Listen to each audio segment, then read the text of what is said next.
This week on Panelism, Captain Marvel, she's a hero, gonna take pollution down to zero. Well, not pollution, but we'll get into that.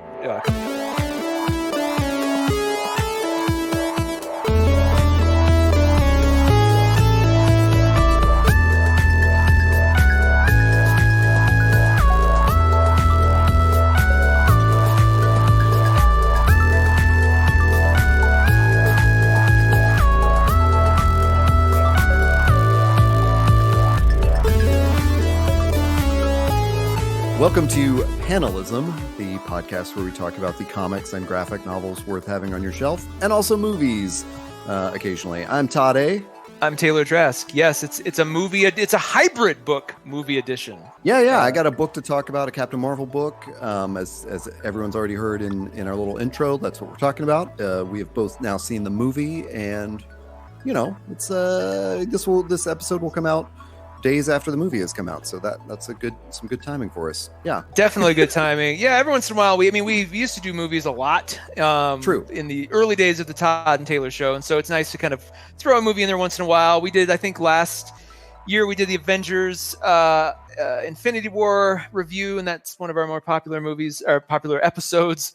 So go check that one out. We did Wonder Woman. I forget if Logan, a couple other things here and there. I mean, so, everybody's down for a superhero movie as it relates to comic books for sure. It's like I don't know. It's they go hand in hand, right? We can't separate the two. Yeah, well, it's less and less. Let's just jump right into it. I've got no chit chat prepared for it, and since we've both seen it, and we've also got a book to do. Lay them on me. I got a text from you. I saw it first, texted you about it, and then got a text from you that clearly implied we had different takeaways from the movie or different reviews of it. So what is yours in a capsule? In a capsule, I would say good, not great. And I've only seen it once, so maybe with repeat viewings that'll ebb and flow. And I also want to make sure that as we get into the weeds, like any good drug, set and setting is important. And so the drug of film, I always want to make sure, like, we always kind of talk about where and when, how, and what the circumstances are. Yeah. In my case, I just gotten back from Denver, and I and my lovely wife went to one of Colorado Springs' big, that one of those IMAX, mall movie kind of theater, giant kinds of things. So we saw it there on a decently sized screen, big, comfy, reclinable seats, all that good stuff. 2D, 3D? 2D, straight 2D. Mainly because Rachel. Oh God, it was in 3D, like fresh 3D, gotcha. Enhanced 4D, all that stuff. So actually, we don't have. I shouldn't say 4D. That's a real thing, and we don't have it yet, sadly. 4D, where that you feel the wind and you smell the fire and all. So I good, not great. What about you? I loved it. I would say it is bordering on great. And I saw it in a normal sized theater. There's actually like a huge theater where I saw Black Panther. And I think when I saw that, I said, I've never seen a movie anywhere else. Like, that was so incredible. Oh, yeah. I did not see it there. I saw it in just a normal sized theater, but it was in Dolby Atmos. And I was in the third row. Oh, geez. Which was sometimes a bad move. So genius for that. I didn't know how it was going to work out, but I had to reserve a ticket, and then no one ended up in my row or the rows in front of me. Oh, so, wow. I just had my feet up, just leaning back. I'm like the only one there absorbing all this. I loved it. Oh, lucky. The Atmos Theater, if I recall correctly, because I saw Blade Runner 2049 in one, is exceptionally loud, right? And it was pretty loud. Yeah. But with this movie, and especially the very unique soundtrack, that might have been a hell of an experience. It was pretty cool. It was good. Yeah. Because I'm an old man, and I have gotten into a couple movies. Well, like I think we talked about. Well, maybe we didn't talk about it on the podcast. Anyway, I saw Dunkirk in IMAX, and I was crazy close to the screen. Not that close, but still with IMAX, and I almost lost my mind in because not only is the soundtrack designed to make you crazy, but there's so many, claustrophobic scenes, and there's so much water and like the fear of drowning. And like, that was a nightmare. Well, they project So sound through the screens through in an IMAX theater, you know, so yeah. it's all pointing at all of this is pointing at you. Yeah. Captain Marvel is definitely like a more fun movie to see that way. But I mean, I definitely texted you very enthusiastically because I would say my main takeaway from it, like in the review sense, was I can't believe it's getting. There's a level of hate that we can just tune out as noise, but I can't believe that decent critics are criticizing it to such a degree. I didn't realize that was happening. I haven't really looked at much of the credit. I mean, it's making. I mean, it's going to make $1 billion. It's one of their most successful. I think it's Marvel's most successful debut movie. Oh, good. Well, Black Panther was pretty crazy. I don't know how it stacks up to that. I mean, well, Black Panther was crazy, but then they had that incredible, like, long-term run. Like, the long tail of Black Panther was... Right. So, Captain Marvel... opening-wise, that's what we're talking about. It was, I think, the second or the biggest one. So, it's clearly having... The critical effect is not really having much of a... At least as far as I can tell. But here's my sort of conundrum. Because I went in really wanting to like it and love it if possible. For context, I freaking loved Wonder Woman, and I actually love it more now with repeat viewings than I did the first time around. Like, as you sort of really, as you can take in more of it, you realize how damn good it actually is for the genre, but even beyond the genre, just as a movie. It's just a really fun movie. So, I have no problem with new and interesting things. I thought Black Panther was fantastic, even though it sort of still feels, we'll get into this more in a bit, but it still kind of feels like a formulated Marvel movie, but it still had its own thing. So I love Black Panther, but this felt flat from the beginning to kind of the end. It just had this flat sort of feeling to it. And I think I know why. I went home really thinking about this because I'm like, I wanted to put my finger on what it was. I think it was a combination of an over-reliance on CG, and that goes for environments, but also things like young Nick Fury, young Coulson, etc. I don't think Brie Larson's acting is up to the task in this. I think it asks more of her than she was willing to give, and we can talk about if that's a personal preference or not. I can make a kind of a case for what I would have rather seen, and then I think it's the every Marvel movie from this point on, at least for the near future, is sort of a victim of the success of Marvel. And we've talked about this before, but it's like you kind of have to, at this point, you have to respect continuity in a very religious way. If anything that would tangentially touch a new Marvel movie, if they can have continuity in it, let's go for it. And that, Iron Man 2 got penalized a lot for that. I remember that would being like one of the choice critiques of Iron Man 2. Oh, it veers too much outside of Iron Man 2, or it tries to involve too much besides Iron Man. It seems like we've done that more and more since, and nobody has a problem with it. So it's a weird double standard. But in this case, I think... Well, but that's so early in the MCU. Yeah, that's true. But it's not like they've not done that since. They've done it almost more, and it's people may be used to it. I don't know.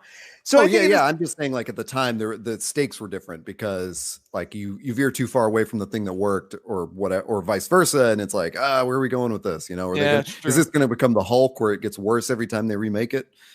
But I think even more so, the thing that could have overcome those issues were if this were a 4 or 5 part miniseries on Netflix. I think I would have loved it so much more, because I think they tee up a story that they didn't have time to tell to its greatest effect. The idea, that's interesting. I would disagree with all of that. Okay, part of it, that section. So I think, like, I definitely thought it was cinematic worthy of that, and the reliance on CGI. It was weird how that affected me with, like, Sam Jackson and Coulson. I can't remember that actor's name. With Fury and Coulson, like, it was weird. And especially because Fury was such a big part of it. Well, tell them what you told me about Fury, because I asked you specifically. I was like, you said, how was the CGI? How did it hold up? And I said the CGI held up better than Sam Jackson's 70-year-old body. Because there's like a scene where he's running upstairs and you see him like yeah. I remember I as soon as I saw it, I'm like, that must be one of the scenes he noticed. Yeah, I thought like, oh man, this poor guy. Like if he were, if he just looked like he does, you wouldn't necessarily think like, wow, that old man's struggling up the stairs. Like if you saw him as a 70-year-old man, you'd be like, wow, that guy's kicking ass, But seeing him 30 something years younger was disturbing. I thought Brie Larson, like, I'm not like a huge Brie Larson, like, I'm very neutral on her, I actually came away thinking she was the perfect Carol Danvers versus when she was cast. And I thought, oh, this is weird. Now I don't have that context. I should make that clear. I have just dabbled with Captain Marvel in the comics, mainly through her appearance in the Ultimates from time to time. So that's sort of my context. I really don't have much beyond that. We're going to talk about a book here in just a bit. You've read, so hopefully I'll be able to get more into it now. But not knowing that character, in the I don't know sort of what the type is. But you're saying she nails it. Like she is. I mean, comics accurate. I think. Boy, I don't know how to explain what my impression was first. Like, I don't know, because I think even in the trailer, she started to win me over because I saw it as more of the, like, sorry to make this comparison, but like a combination of Maverick and Goose, both responsible and wisecracking. You got a little bit of that in the trailers. One of the things I loved is that this did not start with an origin story, especially to a character that not a lot of, she, Captain Marvel's huge, but like mainstream huge, no. Mm-hmm. And so to start in Media Res, and she's already like, she's got powers, something's going on, but she's somehow this alien. And it's like, I loved that mystery unfolding. I think like you and I hinted at, we're going to talk about the Marvel aesthetics in a minute. And I think that held it back a little bit. I think if the directors could have made it a little bit more artsy, they could have told that unwinding mystery in a more, Memento-ish kind of way or something. Oh, damn. Ooh. But I did appreciate that it came with that complexity and not a, not a just like linear origin story. But I mean, here, let me elaborate on my point. Cause you have a literary mind. You understand good writing, you understand good storytelling. So this is like, you're the ideal candidate to sort of push this to, but as it was coming to an end, especially as she was confronting Jude Law's character at the very end, having realized his betrayal and all of that. That scene could have been so much more loaded with all kinds of things, like her just utter sense of betrayal. Like I wanted to feel that scene so much more, and I think if we had 4 to 5 hours, where episodically we could delve into the more of their relationship, to get like, we got a glimpse of it in the beginning where they're doing, she wakes him up to go fight, and we got a glimpse of it through their mission, but not really. Like I wanted to really know her. I wanted to know when the team realizes that she's turned. I want that to be like a tragic thing. I want to see more of her relationship with Annette Bening's character. I feel like, there just wasn't, I want to know why she was so, her and her best friend were so loyal to that character. Like, what was it? Why was that such a thing? Just the mystery around why she disappeared. We only saw the mystery of her disappearance through her best friend and the daughter. So it's like, you think about, there's not a lot of, it's actually a very small, intimate cast at the end of the day. For as big as the movie feels, it's not a lot of characters, which is interesting. It's Logan did well with that, but I think, go ahead, no, to address one of those points, like I think the, to me, it felt like, and I don't know if we're trying to like spoil this or not. Let's just call spoilers from now on. I mean, I think, I think the turn, when she figures out that Jude Law's team does not have her best interests at heart. To me, it felt like at that point, that's when the character, we didn't really need the follow up. It was sort of like all the pieces were clicking into place because of what Maria had told her. Mm-hmm. And, it was all like her past was locking into place, and she understood, that she'd been uh, uh, conned Yeah, for lack of a yeah. better term. So and part of that feeds in. So part of my objection to your statement about, or my disagreement with your statement about it being a Netflix, like a miniseries, is that this is a meta thing to complain about, but I don't trust Netflix or Hulu or even HBO to tell it right. Well, let's Like say it was let's HBO to some extent, but like, I'm afraid we'd have that aesthetic problem where they'd be trying too hard to make it fit within the like Jessica Jones. But no, but I mean, let's say it could have been the first miniseries or series on the Disney, the Feige managed Disney boy. Marvel streaming thing.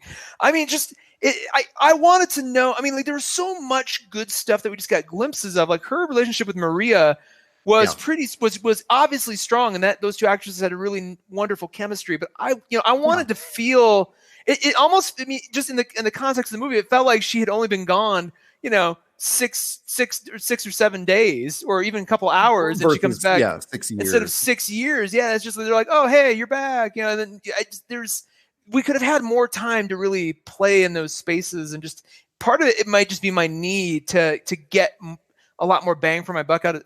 I'm so spoiled by TV these days, and having all that, like to go back to a movie setting.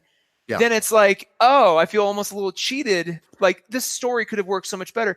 So then, I think I'm taking that cynical view of like Game of Thrones is never going to happen again. Like that's the only show we can trust to tell these stories in like pure like cinematic detail. Versus I don't know. I'm like an Umbrella Academy. Really, for what I wanted it to be, it really freaking works. And if they tried to make the Umbrella Academy movie, it would have it just would have felt really disjointed, because they couldn't have spent all that time nuancing. Like you had to get Ellen Page really emotionally to that point where the end makes sense in the context of that show. So for Captain Marvel, again, I liked what I saw. I just wanted wanted it really broken down, because I think in those, if you could have given Brie Larson more time to find the character, I think she could have really, because she had some really wonderful moments, especially her chemistry with Nick Fury. Yeah. Like she and Sam Jackson had some really good chemistry. I didn't expect to be the case.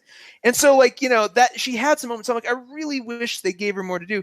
Now, that said, it's a movie, so it kind of has to, we have this dual problem where on TV, the showrunner is the king. So, Vince Gilligan was the king of Breaking Bad, and directors came and went for different episodes, and sometimes he was a director, but his creative vision and aesthetic choices ran the show. In movies, it has traditionally been the director's job to be that voice, that individual voice. So like that, that's why movies look and feel tonally very different from one another. In the case of Marvel, it sort of is behaving by TV rules. Kevin Feige is the showrunner of the MCU for all intents and purposes. So you get directors who come in and have a say, to some degree, but they're all operating within the very well-crafted machine that has been built over the course of the last 10 years, where effects are usually done by these studios or these groups, and we have this, and like everything kind of looks, the color palette has to look this way, it has to do these things, like even the costumes to some degree very angular, very they all sort of look like the same person had an eye on it, and there's nothing wrong with that, but it definitely pulls me more into a TV mindset. So then you've got this string of movies that, while wonderful they are, do kind of feel like they are single episodes of the most expensive TV show of all time when you layer them back to back. Right. And so you're like, that being the case, then I think that pulls my mind into wanting, okay, if it's gonna look and feel this way, then don't give me a movie, give me 7 hours to really tell the story. And I'll, if that means every Marvel movie gets 7 hours, great. I don't care. Yeah, I'll welcome that. One of the complaints I saw about it, like from a real, like a critic, like not a troll, was that it was mundane. I think that was the word they used. And I thought, when I was watching, I was like, man, I never felt bored during it. No. And all those sort of quiet character moments, I did feel like I was like, I kind of want more of this. But in my head, I knew this is a 2-hour movie. because I had specifically looked at like the time of this movie, because I was like, this is going to be like Infinity War, right? Not going to be 3 hours. Yeah. And so I knew like, oh, it's a 2 minute, it's a 2 hours, like 1:59, I think. Yeah. Or right over 2. It was like right on there. And so I knew like they've only got this much time to tell the story, and she hasn't even flown yet. Something big's got to happen. Like I just knew it. So to me, those quiet moments just kept piling up until there was this great payoff of her becoming that hero at the end. Yeah. And then I ended up seeing it all as this origin story. And it also, even though it had like a big space battle, and it had all these big grand things happen, it was still a very personal conflict, and it was not a Wonder Woman battle of the gods, because although be careful, because Wonder Woman's conflict was intensely personal. I mean, to her, I mean, right, it had giant consequences to the rest of the world, but it was for her very. Yeah, I just don't like when superhero movies get to where it's like, like in Wonder Woman's case, like a literal Deus Ex Machina, where it's like, what God is going to appear to either save this world from ruin or vice versa. Like when it gets to that level, it's so huge that I don't like it. And to make a video game or like role-playing game analogy, it's, in 2 hours, your character can only get up to like level 4 or 5. Yeah. But so many of them, it's like, man, they go like, act 1 is level 1 to 3. And then act 2 is 3 to 6. And then act 3 is like 3 to 20. Yeah. But and you're like, wow, how did you get so powerful? But wait, right there, she's only punching people. And I get she had the technical restraint. So I understand why. But she's laser blasting and punching people, like, and that's literally it. And then at the end, she's ripping through spaceships like they're shredded cheese. Just like ripping through. I mean, the ship that Ronan had in Guardians of the Galaxy, that gigantic Warhammer-looking thing that looked impressive as hell. There were 3 of them in this, and she was just like, zip, zip, just like it's a fruit roll-up, just ripping right through. Yeah, that does kind of kill my point. She definitely went like jumped several levels up there, and I'm not saying there's anything wrong with it. Right. I wanted it to feel even more earned, right? Well, I wanted to see that. Because here the scene where we saw this. I mean, my favorite sequence was the one where we were seeing the black box play out on screen, and then Jude Law. And she shoots the thing, and in hyper slow motion, we see the core graft onto her, and it was just like, what a cool ass sequence! Like I'm like, man, if this had the heft of 5 hours leading into this moment, I would have cried. Yeah, I just don't. I guess the thing is, like with so many shows lately, I'm not getting the heft of that. I know this it's so weird, and it's like, yeah, but there's I don't know. I'm sort of idealizing down on the Netflix. Like I'm idealizing. I am sort of taking an idealistic point when I say TV in this way. I'm really thinking about Carnival, Game of Thrones, and maybe Breaking Bad. The 3 best shows of the best of the best. Yeah. But why not shoot for the best? Let's talk about one thing that we haven't mentioned yet, which is Ben Mendelsohn as Talos/Keller. Yeah. I'm going to say Ben Mendelsohn is the Tim Curry of this decade. I do not know what that dude's real accent is supposed to be, and have never known it. In every movie he's in, he picks some weird, just like Tim Curry. You're like, are you Scottish, British, German, or? Well, but the thing with Tim Curry is you're always like, I know for certain you're not British. Yeah. It's like, what is that? I don't. For sure, that's a fake accent. Whereas with Mendelsohn, I'm always like, what part of Great Britain are you from? But he might be Australian. He might be from New York. I don't know. Like when he doesn't. Oh my God, it was so funny in this movie. I'm so glad you brought him up, because when he is the Skrull at the beginning, and I heard his voice when he's talking to Carol, I was like, God, that voice sounds so familiar. Like some of the inflections, I know who this is. It's just not coming to me. And then he shows up, spoilers, in the human guise. And I was like, oh, what do you know? There's Ben Mendelsohn. There is, yeah. But at that point, he's doing an American accent. So I didn't put it together, until like the very end of that scene, like right as the turn's happening. And I was like, oh, fuck. Yeah. That's who I heard earlier. He is going to be that character for the rest of his life. Think about it, in the last 3 years, sheriff of Nottingham, the bad corporate dickhead in Ready Player One, the corporate dickhead underling in The Dark Knight Rises, the bad guy in what did we just see? The Rogue bad One. guy in Rogue One. Yeah, it's just like that is his. Yeah. And his Rogue One character was basically Cardinal Richelieu from the Three Musketeers, also played by Tim Curry. So that was basically who that was. Like I'm calling he's it. not as campy. I mean, Yeah, Tim Curry. Tim Curry. I know. I mean, Tim Curry. Oh my gosh, we got to talk about though when he shows back up when the Skrulls do the turn and he shows back up to make his emotional appeal and he's wearing that jacket the whole time. Yeah, that was. Not only was that campy, but all I could think of was this Jerry Seinfeld like throwaway line from the TV show where he's like, "I just like a monster in a jacket," and he's talking about Frankenstein and stuff. And I was like, "Holy shit! They've realized that vision of Seinfeld. You know, put a monster in a jacket. It's always funny." It was very distracting. Him having that jacket, like only the jacket remained, and I'm like, really? I wish they didn't have a line to be like, "I just locked the jacket." You know, it just wasn't. It wasn't there.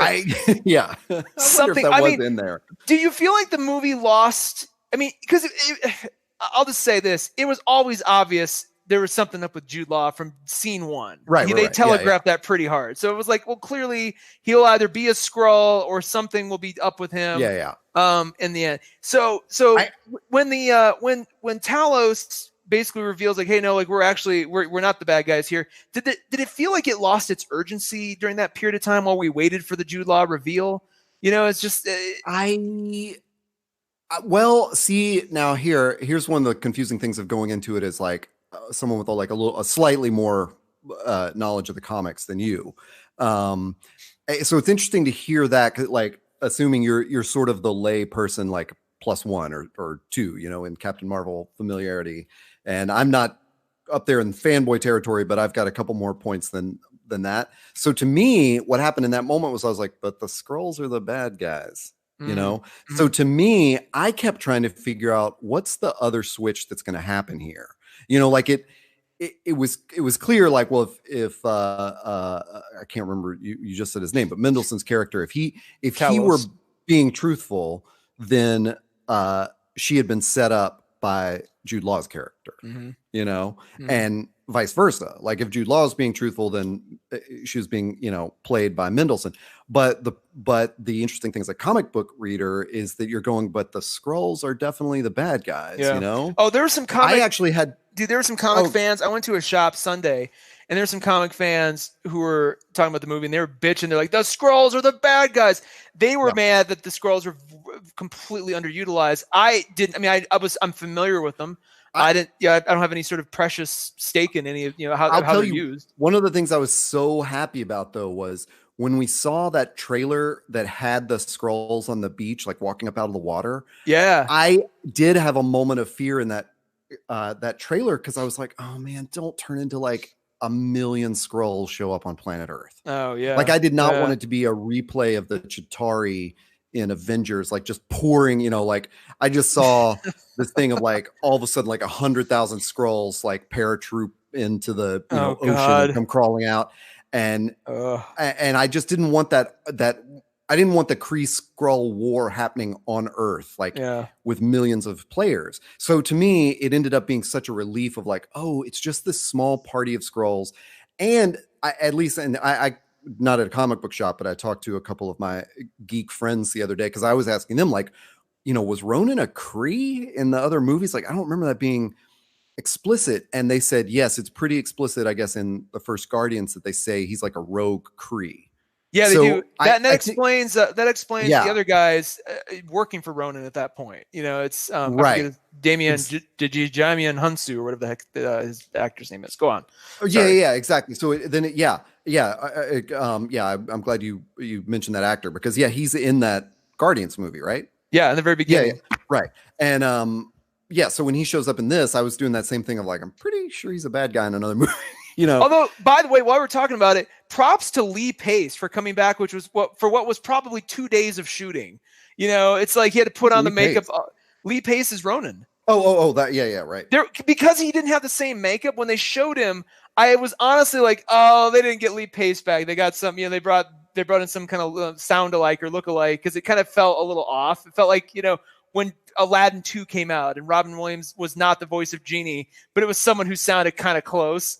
I was just like, oh, that's what they did. And then I was looking at the credits. I'm like, oh, it was Lee Pace. He did show up. Man. So I was sure. I was going to try to tell you, if you hadn't looked at the credits, I was going to say twist. It was Hugo Weaving. Can you imagine? I didn't come back to do Red Skull, but oh my God, that would have been amazing. To Ronan's part. You're like, what the hell?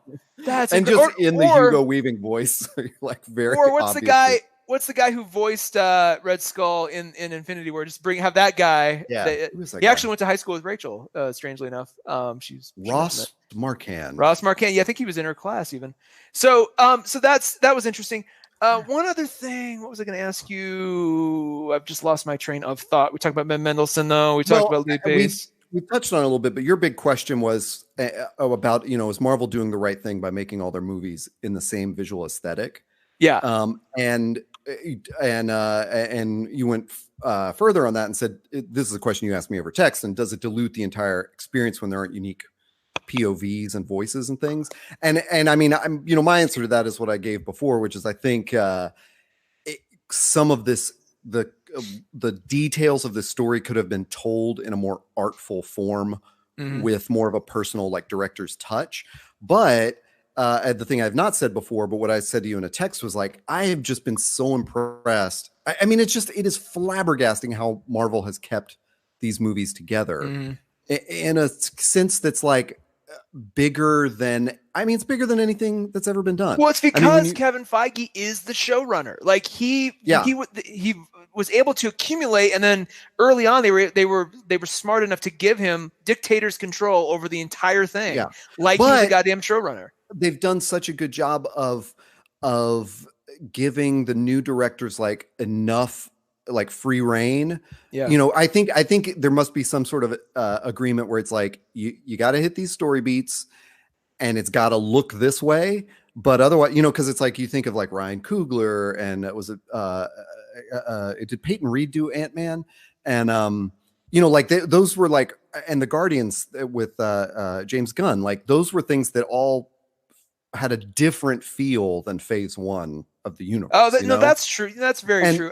But I think within that aesthetic, that was the thing that communicated to us, like, oh, it's still the same world, But whereas, I went back and rewatched Iron Man 1 recently, and there is a tactileness. I mean, some of the early Iron Man CGI, like when he's getting the suit on, you can see a little of the same, but a lot of that movie is incredibly tactile and incredibly physical. And you feel just like the original Star Wars movies. You feel it's like it's a world that's lived in. Like there's a lot of Iron Man's armor is seen in pieces on the ground, and he's touching it, and he's banging on it, and that's all that. Even when he's wearing it, they shoot him, with actual armor on, from like the waist up. They actually strap him in it, or a lot of it. So it's like, and even the Captain America, even like Winter Soldier, very same thing. You feel like the impact of all the fight scenes, especially the elevator scene, for God's sake, very physical. Yeah. So in this newer era, and I'm thinking specifically about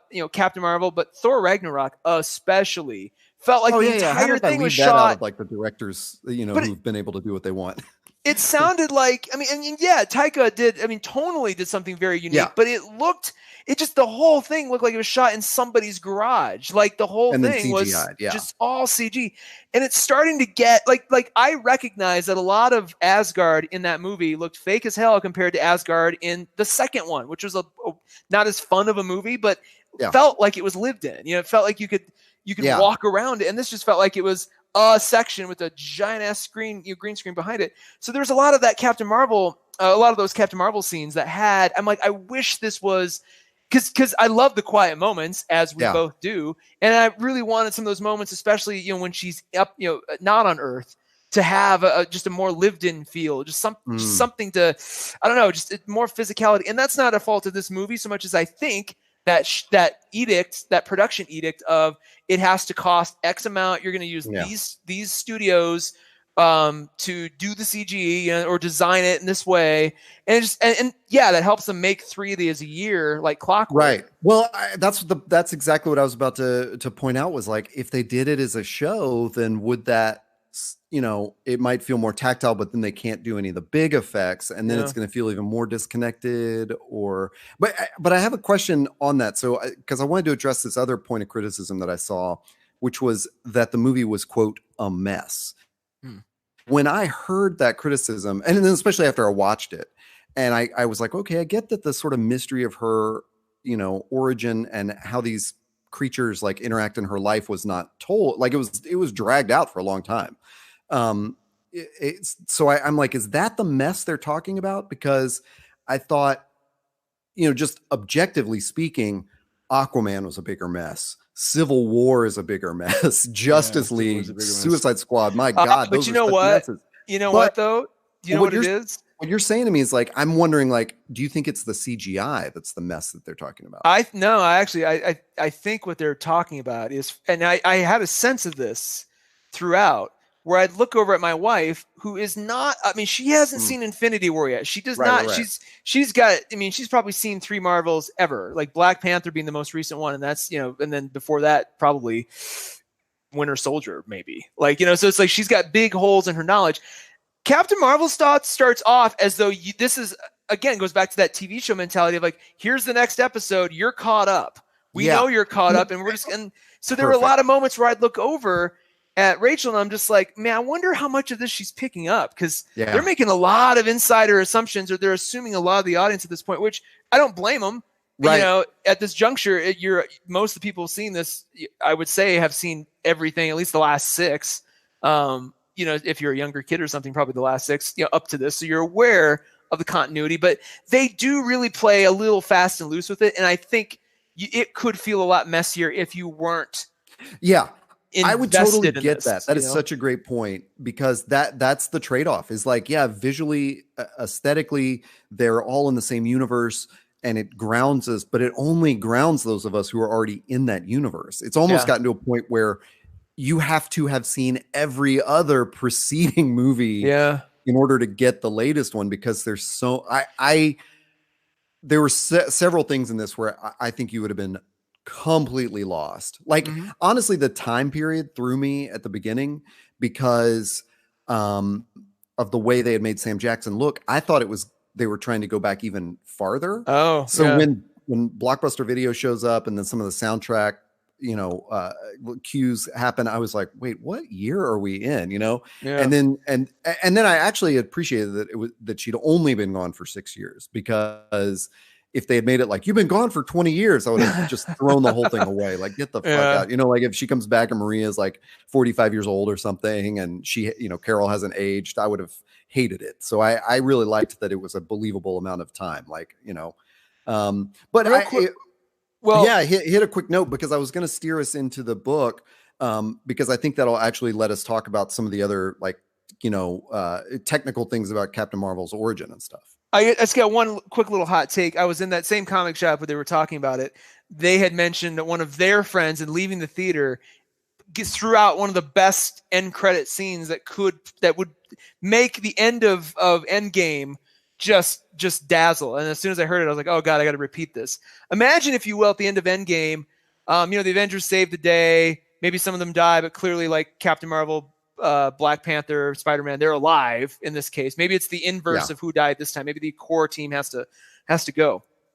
Whatever. Captain Marvel's alive. There's like, you know, there's the world is celebrating. They won. Everybody's back. You know, yay Avengers! And there's like a parade. And Captain Marvel, as she's waving. This young girl comes up to her with red hair, and she goes, "You're my favorite Avenger." And she touches her. And as she touches her, there's a shimmer. Something happens, and that young girl is young Rogue, getting her dose of Captain Marvel's powers. I'm like, oh my God. And that single-handedly doesn't set up the X-Men universe, but gives a wonderful little tease to hold people over. I'm like, you genius. I'm like, I want to meet this friend, because that sounds amazing. That sounds so much like Patton Oswalt's filibuster in Parks and Rec, it totally does. Where he combines the Disney, Star Wars, and Marvel. Dude, that vision is going to come to pass. I mean, we're gonna look back and be like, that dude was right. Real quick, I want to close. We'll close on the movie real quick by let me just saying this: something to look out for in every Marvel movie going forward. The original Avengers, that first Avengers movie, it continues to be probably the best of the Marvel movies because you could have gone into that thing completely cold and been totally fine. Like they make, and it almost caters a little too much to newbies, but you don't care because all these, all this other amazing stuff is happening, and you almost feel like an insider. So there's a way for them to juggle that, but I'm going forward. I'm going to be a lot more sort of skeptical. Maybe it's not the right word, just sensitive to it. So anyway, no, I totally agree, and you also put another mess in my mind, which is the mess of Ultron, which is like all the mess of that was. And the I worst remember offender. It's so funny because I remember us talking about that, and I was like, man, I loved Ultron. I think I loved it even more than the first one, and I loved it because I went in with all this backstory of different characters. Mm-hmm. But the proof is, in the watching. I've not ever rewatched Ultron. Interesting. And I've seen that first Avengers, 6 or 8 times probably. Yeah. Part of it's just the magic of that being the first time that they've put this together in the right way. So let's go to the book because I want to know more about how Carol Danvers is in the book and what Brie Larson's portrayal does or doesn't do to that. History. Concurrent to this, and I think we posted about on Instagram several weeks ago. So Marvel just did a 5-issue limited series called The Life of Captain Marvel, written by Margaret Stoll. Carlos Pacheco and Marguerite Sauvage do the pencils. Oh, there's another pencilist. I am so sorry that I forgot. The 3 issues in, they switch one of the others, but they do a really cool thing with that, which is maybe it's just 1 issue. For 1 issue, there's a different penciler. I'm sorry, I don't remember who that is. They switch artists because Carlos Pacheco does all the present day art. And then Marguerite Sauvage or someone else, whoever this other person is I've forgotten, does the flashback scenes. Oh, that's cool. There's this great, clear visual break in the art that lets you know, like, I'm looking at a flashback. I love that. Yeah, it was a great idea. And then because I thought the colors and the covers themselves were so awesome, it's Rafael Fonteras and Marco Menez, who are doing the inks and colors, and Julian Tadino Tedesco does all the covers. Julia Tadino Tedesco. Yeah. I love that name. But they were like really, really cool. The second one has this awesome sort of Norman Rockwell thing of the little girl Carol in the mirror, that the Captain Marvel Carol is looking at the mirror and seeing her younger self, Is that by the same artist? The one you posted on Instagram of her taking off with a suitcase. Yes. Same artist. Yes. Okay. I love that cover. Yeah. As did a lot of our followers, apparently. Oh, good. Yeah. It's, it's, this is like I said, it's a limited series. It is not a telling or retelling of the origin. It is, but it ends up retconning that origin in a really interesting way. So Marvel clearly planned. Can I ask a quick question about that? Yeah. What is the, prior to all this? Oh, what is and the prior origin? to the movie? Because I know loosely that Marvel in the comics gave her powers. Yes. But it was, and the movie I think took that and just made it. It seems like they did a cool twist on that notion. But what do you know the original story to be? I believe it. What I know of it, and I'm no expert, but I believe that's what it is that there was a Marvel who was always this Kree alien, and he once looked like an alien, like in the early days of the comic, and then he just became another white guy with blonde hair. And then when they decided to kill him off, he sort of donated his powers to Carol, and she became Captain Marvel. I don't know how that affected the future Captain Marvels, because there was at least one other, and oh my gosh, I've forgotten the character's name now. She's still in the universe, but she has different powers or something now.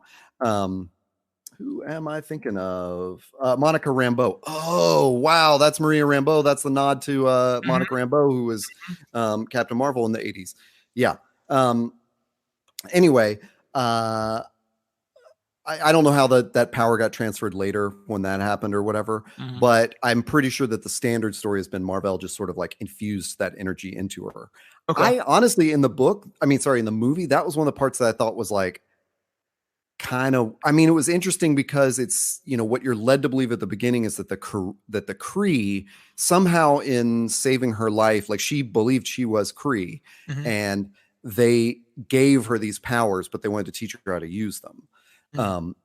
But then we learn through her, through that flashback, that the explosion actually gave her the powers, which I was okay with, except that it was like, man, isn't it just the Hulk, or any But other kind of superhero kind origin?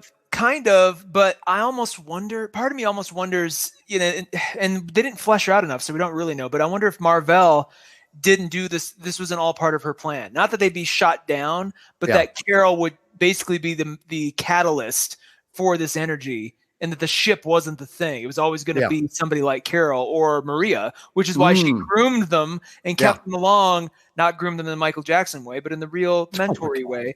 But like, because they were really loyal to her, and it was like, well, maybe she chose them very specifically so that, I mean, it just seems, if Yeah. that were the case, how awesome Yeah. that it all played out anyway to her design. Anyway, continue. Sorry. Anyway, so yeah, so I'll tell you, I will give a spoilers alert on the book, All because right. I like, if you're still listening to this and you just want to hear about this book, I'll give you a spoilers alert before I spoil anything. So this miniseries was clearly planned to end right before the release of the movie. It was like, the writer on this, Margaret Stoll, had written a couple of series of Captain Marvel. I don't know what we're calling them these days, when they reboot them so often, that I don't know what. I guess it's a series, but I had read her volume 1, which came out like in 2016, which was called The Mighty Captain Marvel, and that involved Captain Marvel connecting with Alpha Flight and becoming the leader of Alpha Flight as an outer space protection unit, which was, I thought, like, interesting. And there was some, like, it was one of those books where it was kind of a soap opera of the superheroes, like, you knew there was some stuff going on, and they'd have these battles, and they'd return to their personal lives on the ship, and you didn't quite know, like, why everyone sort of had their own thing happening, that was, just life problems or whatever. So because of that, I just didn't get into it. Like, it wasn't like a big grand arc to me. I do have volume 2. Bought that in the big Comixology Marvel sale a couple years ago. Have That not read it yet. So anyway, so Margaret Stoll went from that to writing this. I don't know if she's still in the book, but they just relaunched Captain Marvel again with, like, another #1. I just don't think it's called The Mighty Captain Marvel anymore. I don't even know who can keep up. Whatever. So this was not. So anyway, having seen the movie and read the book, I now think they did this on purpose to kind of give us a little lead into what might happen in a second Captain Marvel movie, because I don't think they're going to be able to cram any of this into Endgame, but who knows? But they, as I hinted at, so this story is, I hinted at a retcon in that origin. I mean, it's really like more like a clarification, like they clear up some details. Mhm. I'll hit that once I announce the spoilers, but mostly this is just about family, and it involves Carol going back home to Massachusetts. Some truly wince-worthy phonetic spellings of a Boston accent in it. Like any, Wonder why they put had to that in do the that. dumpster.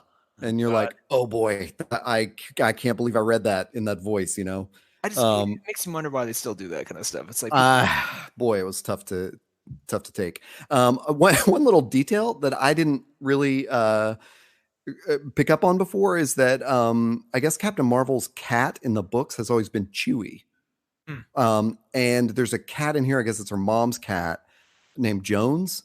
And I mhm, was like, oh my gosh, this is amazing that they've named one cat after the aliens cat. And the other cat is Han's co-pilot. And mhm. then in the movie, it's Goose, of course, Maverick's co-pilot. And I Mhm. just thought that was a great sort of Oh, runner. totally. Um, but anyway, she goes back to her family, and she finds out that there's like sort of this family drama that she's been aware of. And I think it's hinted at in the movie that she had some conflicts with her father, and that her father was a little abusive and stuff. Mhm. And this really digs into that, and like why her mother was kind of covering for her father, Wow.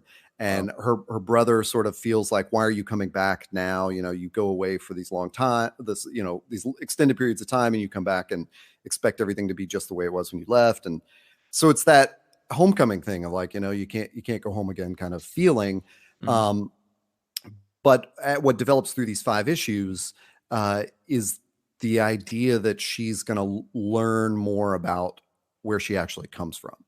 Hmm. So spoilers from here on out. And I won't spoil it too much, but just, some details may come out. But what they've changed about the details in her origin is that Marvell didn't give her his powers, but activated the powers that were already in her. Mm. Or like they just happened to activate at that same time because of the traumatic thing she was going through. So it ends up being, what I thought was fascinating was that plus Lawson, and I don't know if it's always been this way in the books, but I assume it has. Lawson is Marvell. Hmm. So oh no, sorry, that's the same way in the movie. Lawson says her name is Marvell, right? Yes. Yeah. So but it's a man in the books. Oh, okay. So that's the detail that's different, right? Obviously.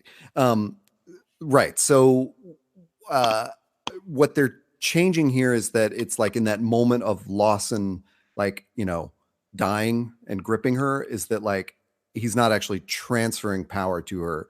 It's just that traumatic incident activates the Kree powers that she already had biologically developed. So is she a half-breed? What is her? Yes. Oh. And so I don't know how long that origin has been in the comics.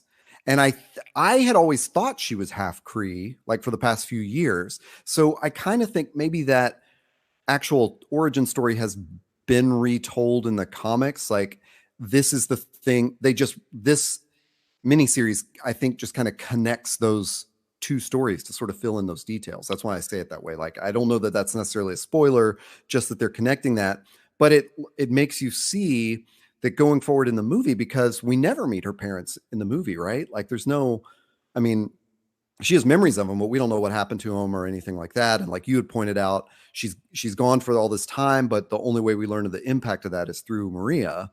So I'm wondering if this series specifically sets up that sequel where it's like, now we're going to learn about the Earth parents and what happened there to, give her Kree blood in the first place and, put all this together. And so even though I'd read like an issue and a half of it before I saw the movie, and because it's all the Massachusetts stuff and the brother, and I thought like, oh man, I kind of see where they're going, but I'm just not enjoying this family dynamic. But I was totally wrong. And after that sort of introduction, it all turns, and then the next 3 issues I just loved, because it's like action packed and it starts pulling all those pieces together. So yeah, I think that's probably all I can say without like spoiling huge details and stuff. But I mean, the art is wonderful. I really like the writing. It's a superhero book, so it doesn't like blow away convention in any way. It's just telling a good superhero story. And once again, say the title and volume number so that we're clear. Now, volume I'm not sure about. This is just a mini series called The Life of Captain Marvel. And so it's just a one-shot series. Yeah, it's just those 5 issues, and I think it came out. I think it's in trade paperback as of like last month or something, because the 5th issue just came out January or February. So yeah, it packaged up in time for the movie and good to go. But I would also say, if you like the writing, go back to the 2016 volumes of The Mighty Captain Marvel and read Margaret Stoll's run on that, because I think you'll get a lot of that, similarity there. So yeah. And it actually is, The Life of Captain Marvel is available for free on Comixology if you have a membership. I just looked. Unlimited. Not paid, just say that, just letting people know. Obviously, if you want to go to your local comic shop and support them, do that too. Yeah. Yeah, and this is one I read. I mean, I may have hinted at this, but I read it in print, actually. I read that Mighty Captain Marvel digitally. But I really enjoyed reading this one in print, especially because that cover art. Like, I just loved having the single issues and having that great cover art, like in single issues. Yeah, it makes you wish that the whole thing was that art, almost Kingdom Come style, where it's like, oh my God. And I'll tell you another thing that like doesn't come through in this is like, I wouldn't say Carol's like quippy, but she's she's got what do you call them? I mean, they're not like zingers, but Yeah. she's got like a sarcastic sort of bent to her in the movie. Yeah. And honestly, I think that's one of the things. And I think I don't know if I can say that that's in any of the other books I've read, but in this book, I wanted something to relieve the pressure. Like I really, it ended up like sort of retroactively making me appreciate the humor in the movie, because I really did like that, especially with like Brie Larson's smirk, that there was just a way for her to sort of like flip the pressure valve and like, okay, we don't. Well, the one thing she does do well is she does everything is so understated. So like you're able to find and mine some good humor by just being super, super like not trying. She's the opposite of Leonardo DiCaprio, where like everything she says and does is like almost 10% less. And you're like, how is she pulling this off? Like it's interesting to watch her. It's not a gear that you see very often. And so it's kind of fun that they have that, in this case, especially if she ends up, conversing with somebody like Robert Downey Jr. or any of the other Avengers at any time. That could be a fun dynamic. I mean, it's in the post-credit scene, but we can talk about it. I like that chemistry that we see hinted at, which is, it's crazy to think that here is this super powerful Avenger that none of the Avengers know about. Yeah. Who has a very personal, almost more personal than any of them, relationship with Nick Fury. Oh, completely. And, especially just give her that one line in the post credits I just thought that was like perfect. Like, why do you think she didn't age? Why do you think she's not aged? Is that ever explained? Does the Kree blood make you semi-immortal? I would sort of think there's something going on like that. Yeah, but the rest I would just chalk up to like the magic of filmmaking. I was really hoping, by the way, because I'd heard about that end credit scene, and I'm like, oh man, if she shows up and she has the short hair, how awesome would that be? I was so ready for that. Like that was exactly what I wanted. Was like because we would have been screaming. Oh, that's one thing I wanted to bounce off you is like, how was your audience? How did they react to the film? We were in that one of those theaters where the seats are pretty walled off. You feel like your row is your row, and then you don't really get to see or sense anybody else. So it makes it harder to hear what's going on. I would say because IMAX, Well, no, I didn't go to IMAX. Oh, sorry. You did. Yeah, no, it's just 2D theater.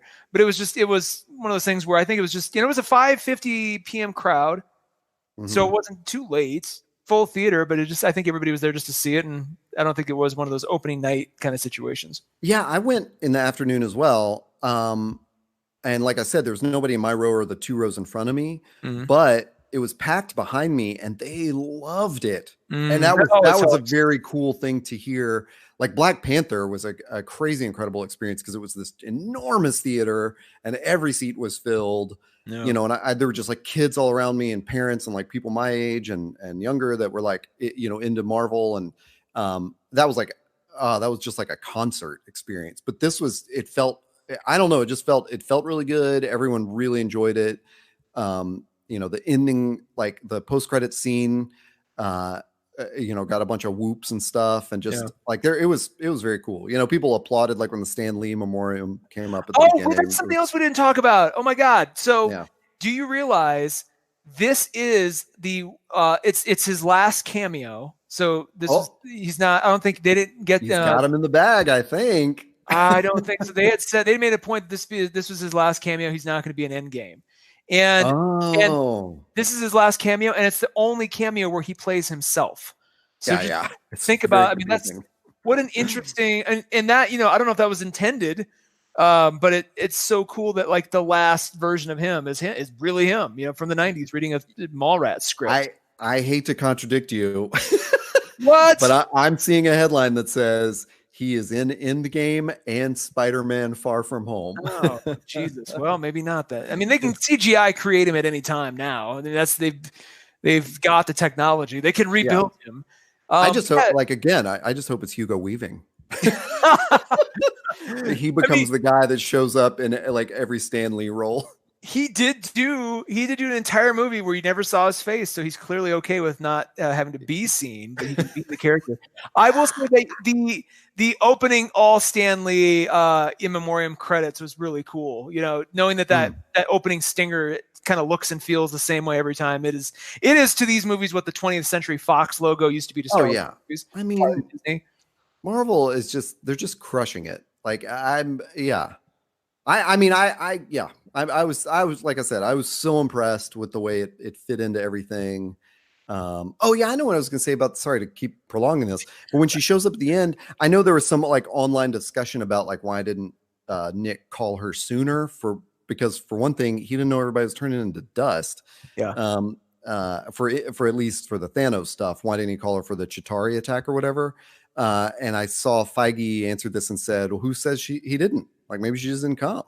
Maybe he's been calling her all along. But the other thing I thought of is maybe she has been coming. Maybe she's been back and forth all the time. Like, I don't think she left in 95 and didn't return until 2018. I think she was back and forth the whole time. It's just that like Nick knew she's not an Avenger. And during that time, Nick left S.H.I.E.L.D., and went underground. And all remember, stuff. The reason he started the Avengers was because he's like, look, she's not going to be here. I need something else to do, and I'll name it in her honor. The other thing that somebody mentioned was, what if, I mean, I doubt this is the case. I think your take will probably end up being correct just because for efficiency reasons and storytelling. But wouldn't it be cool if she hasn't been back yet, and the first time he called her was like either the Chitauri invasion or something around that time? So he called her. So she's been coming. It's taken her this long to get here. So she's been coming back this entire time, because it's like, it's galaxies away. And so we don't know. I mean, Guardians of the Galaxy can jump, multiple times and all that stuff. But maybe in this case, it's taken her this whole time to get back, and that weighs on her decision to stay or leave for good. And that's why she hasn't aged. I mean, that helps that too. I mean, that would be the cool, like deep, let's. I'll say I'm going to close with this, and it's going to be the weirdest closing ever. It's because of my sort of desperate need to see some movie in this genre just be completely, just totally different, that I am absolutely willing to accept and will show up for the Joaquin Phoenix Joker movie.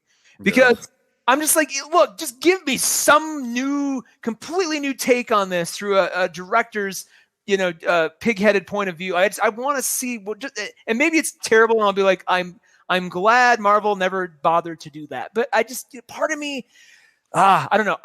What we got is great. I envision a world where maybe one day Marvel can be a little bit more risky. Well, I mean, again, not to prolong this, we should talk about this in another episode, but I think that's where DC is really dropping the ball, is that they have this, and maybe the Joker kicks it off, who knows? They have this great opportunity to tell unique stories that are tied to each other, but not so concerned with continuity and the interrelatedness thing. Like, it would be so cool if,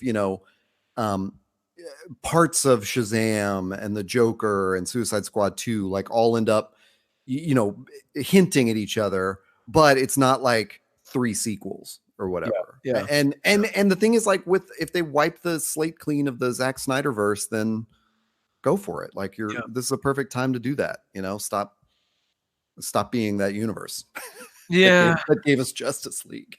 God, let's just be happy we have Wonder Woman, Aquaman, and soon to be Shazam, which I'm predicting is going to be one of the biggest ones they've ever done. I'm looking at the reviews. I'm looking at what it is. You got the